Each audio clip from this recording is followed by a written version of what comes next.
The number one way young people have always died was car accidents. That is no longer the case. Now they are dying of heroin and other opiate overdose. The trouble with drugs and alcohol, most of them start around the age between, say, 14 to 16 years old. Something happens in that transition from middle school to high school where kids start to become more curious, there's more exposure, there's more opportunity. Therapist, interventionist, and therapeutic consultant Ray Estefania spoke on the various causes and possible solutions of youth drug addiction at the city's first drug prevention seminar. I like to get out into the community and educate people, help them understand that we have an epidemic right now of addiction in our community.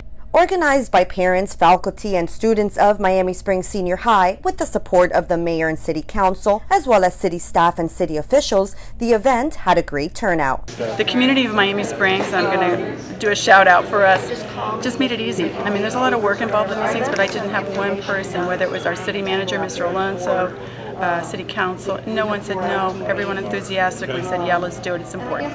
So what are some of the common issues our youth are facing today? The vapes, right? The e-cigarettes.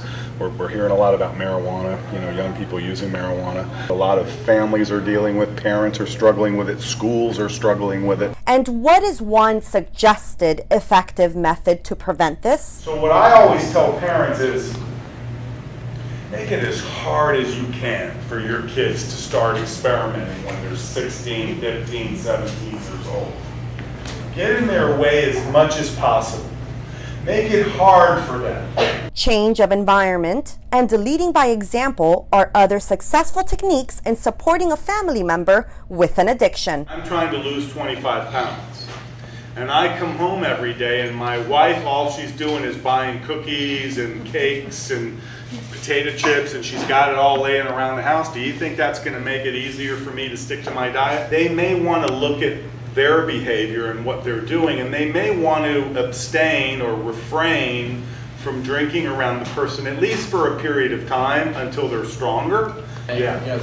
I'm an ex-smoker. I smoked for 15 years. When you quit, you have to really want to quit. Me as a school teacher, it's an eye-opener to me. Now I can go back to school and really look for the things that I need to look for. Really talks about educating the youth, the freshmen coming into high school, even from a younger age.